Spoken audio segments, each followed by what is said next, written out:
dan beliau makan daging kuda, maka karenanya mereka mendapatkan watak dan tabiat ya asyarosah itu sifat bengis. Wa akalatil ifrinj itu bangsa ajam, bangsa asing ini selain Arab dan Islam. Al khinzir faktasabu ad-diyasah. Jadi bangsa asing non Islam non Arab biasa makan babi, maka karenanya mereka mendapatkan sifat ad-diyasah. Itu dalam hadis punya sifat dayus. Itu lemah. Itu jadi kehormatan diri, sikap pembiaran terhadap penyelewengan moral, akhlak, termasuk pada keluarganya, pada istrinya, itu disebutkan itu dari akibat banyak makan babi. Itu dari pengaruh sifat, karakter dan tabiat yang ada di babi itu. Dan juga sifat-sifat kotor yang lainnya karena dia menyukai itu. Nah itu ditegaskan, bahkan saya diantaranya mengutip dari ada kata-kata dari Imam ini Imam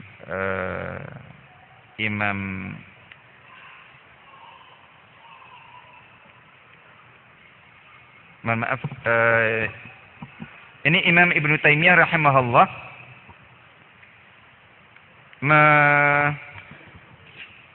jadi kalau kita saya sedikit lagi di hadis ya, ada hadis Bukhari Muslim yang menyebutkan ini terkait dengan bagaimana para ulama menyimpulkan pengaruh dari makanan dari hewan-hewan dan jenis-jenisnya terhadap sifat, tabiat, watak, karakter dan juga moral seseorang. Itu diantaranya adalah dari isyarat sabda Nabi SAW disebutkan bahwa wal fakhru wal khuyala fi ashabil ibil. Sifat sikap berbangga diri dan sombong itu ada pada para pemilik unta. Was sakinatu wal waqar itu fi ashabil ghanam. Sementara sifat tenang dan santun itu ada pada pemilik kambing. Nah, para ulama mengatakan menyimpulkan diantaranya adalah bahwa kalau ini dari sekedar mukhalafah, berhubungan, berdekatan, berinteraksi, termasuk penggembalanya. Ini penggembala jadi onta, ini penggembala sapi. Tiap hari berakrab dan dekat dengan itu. Dari mukhalafah, seperti seseorang ketika berinteraksi, berteman dengan kan ada hadis itu bahwa perumpamaan teman baik dengan buruk itu seperti orang yang berteman dengan penjual minyak wangi dengan pandai besi. Tentu akan terpengaruh dari. Nah, termasuk ketika orang dekat akrab dengan hewan binatang yang seperti apa, itu tabiat dan sifat hewan itu akan juga berpengaruh kepada dirinya. Dari mukhalafah, interaksi. Nah, ini disimpulkan kalau interaksi, kedekatan dan jadi kedekatan keakraban saja itu punya pengaruh itu, apalagi ketika memakannya. Saya kira di sini juga mungkin terkait dengan makna ini, khususnya terkait dengan kan ada sebagian riwayat meskipun kemudian diperselisihkan oleh para ulama tentang hukum berwudu dari makan daging unta. Itu ada sebagian ulama yang mengharuskan itu. Jadi berwudu dari makan daging unta. Nah, ini ada sifat-sifat dari unta itu yang memang bisa berpengaruh kepada orang yang memakannya. Nah, jadi ini semuanya kalau kita sebutkan, kita dapati. Nah, dalam konteks para ulama hampir yang berbicara tentang ini, tentang daging babi ini, pengaruh dan dampak dari sisi psikis, dari sisi pengaruhnya kepada watak, tabiat dan sifat orang yang memakannya, itu dilihat dari sisi sifat-sifat dari babi itu. Jadi ini bahwa suka dan kebiasaan kepada yang kotor-kotor dan mungkin disebutkan binatang-binatang lain itu. Jadi termasuk pemangsa sekalipun itu ada semacam kaidah. Dia makan ini bukan mangsa itu. Dia mangsa ini bukan mangsa yang itu. Itu punya kaidah itu. Sementara babi ini adalah jenis hewan yang makan apa saja, khususnya yang kotoran apa saja dimakan. Bangkai apa saja dimakan, bangkai temannya sendiri dimakan. Jadi semua yang secara ini. Bahkan termasuk dalam hal yang tadi, ini bahwa sifat sampai kemudian punya yang memakannya itu kehilangan sifat ghirah, sifat kecemburuan, sikap pembelaan kepada harga diri. Itu hilang semuanya, itu disebutkan ini didapat memang dari sifat yang ada dalam babi itu. Nah, ini semuanya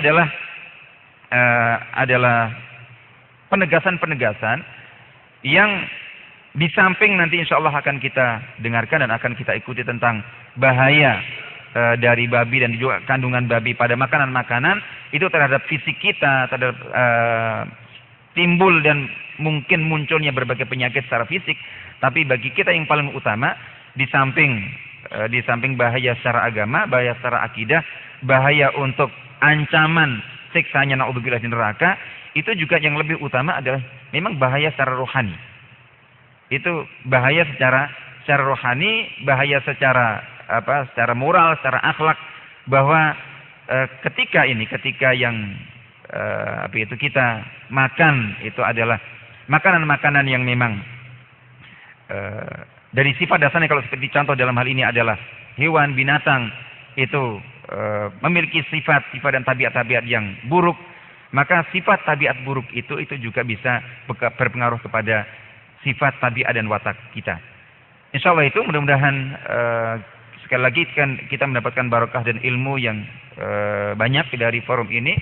Yang paling utama silaturahim kita, dan kita dicatat di antara orang-orang yang saling bersilaturahim dalam kebaikan karena Allah Subhanahu wa taala. Amin ya rabbal alamin. Itu sekedar yang bisa saya sampaikan. Mohon maaf. Assalamualaikum warahmatullahi wabarakatuh.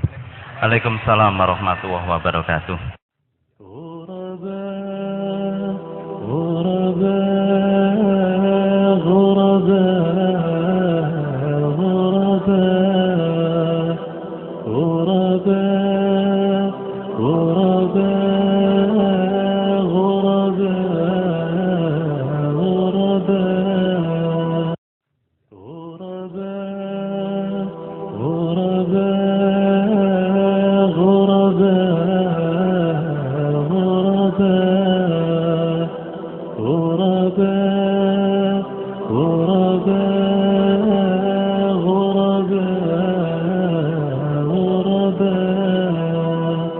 Hatur terima kasih kepada Ustadz Mudhofar Jufri. Ustadz Mudhofar ini yang sudah sering kita dengar tausiahnya lewat radio, yang sering kita dengarkan radio di 93,8 SAM FM. Mungkin tidak banyak yang tahu bahwa beliau ini adalah orang Gresik. Tetanggaan sama Ustadz Yakin, dia orang Gresik. Cuma kalau Ustadz Yakin ini jurusan apoteker, sementara kalau Ustadz Mudhofar ini memang sejak awal beliau menginfakkan hidupnya untuk menjadi dai. Beliau pernah menempuh di pondok pesantren Mas Kumambang, kemudian Allah rupanya mentakdirkan beliau menyelesaikan S1-nya di sebuah universitas yang cukup prestisius di Arab Saudi, yaitu Imam Muhammad Ibn Saud Islamic University di Riyadh, Arab Saudi, sampai beliau menyelesaikan S2-nya. Dan beliau di samping aktif sebagai dai juga adalah anggota Dewan Syariah LMI, yaitu Lembaga Manajemen Infak, anggota Dewan Syariah di Gria Al-Quran. Bapak Ibu, ada beberapa catatan menarik dari apa yang beliau sampaikan tadi, bahwa lemahnya umat Islam sekarang ini penyebab paling mendasar menurut beliau adalah umat Islam itu lalai dalam soal akidah dan akhlak. Dan juga kurang peduli terhadap sesuatu itu halal atau haram. Dengan bahasa sederhana, Islamnya belum kafah. Nah, beliau juga mengkaji dari sisi Al-Quran seperti apa dan dari hadis bagaimana tentang haramnya babi itu. Namun catatan yang paling menonjol bahwa babi diharamkan itu bisa karena menyebabkan dampak buruk pada watak manusia. Dan kajian kita pada pagi hari ini tentang penjelasan ilmiah adalah upaya untuk memperkokoh keislaman dan keimanan kita terhadap apa-apa yang telah Allah gariskan di dalam Al-Quran dan As-Sunnah. Bapak Ibu yang dirahmati oleh Allah, mungkin saya tanya kepada ibu-ibu, tapi juga bapak-bapak boleh menjawab.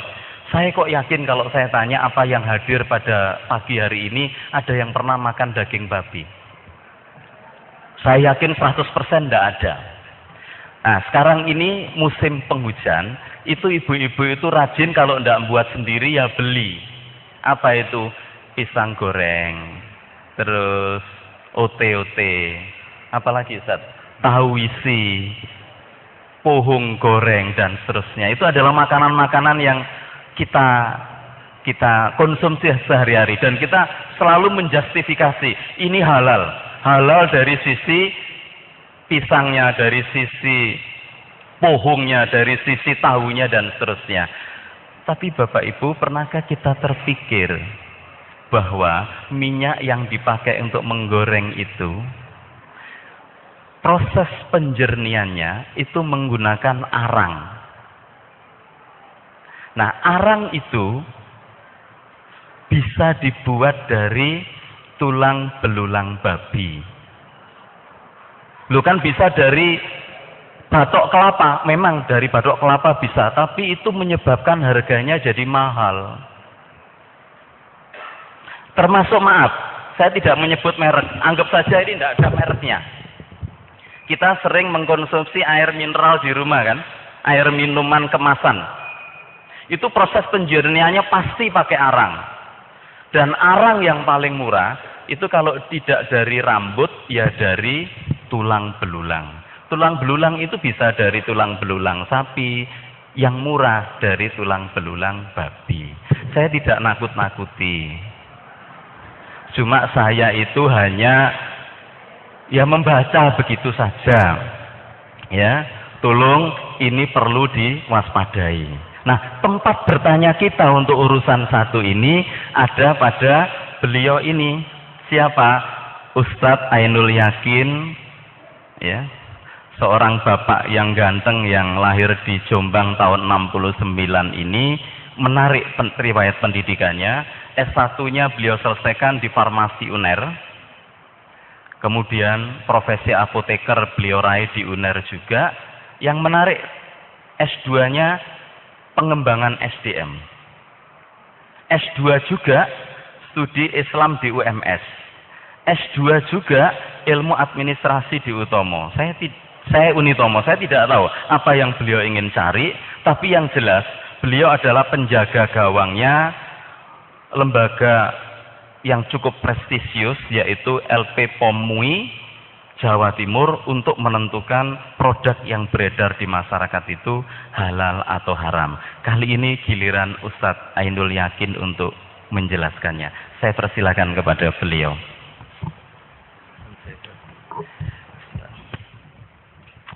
Assalamualaikum warahmatullahi wabarakatuh. Innal hamdalillah nahmaduhu wa nasta'inuhu wa nastaghfiruh wa na'udzu billahi min shururi anfusina min sayyiati a'malina may yahdihillahu fala mudilla lahu wa may yudlil fala hadiyalah. Asyhadu an la ilaha illallah wahdahu la syarika lahu wa asyhadu anna Muhammadan 'abduhu wa rasuluh. Allahumma shalli ala Muhammad wa ala alihi wa ashabihi wa man tabi'ahum bi ihsan ila yaumiddin, amma ba'du.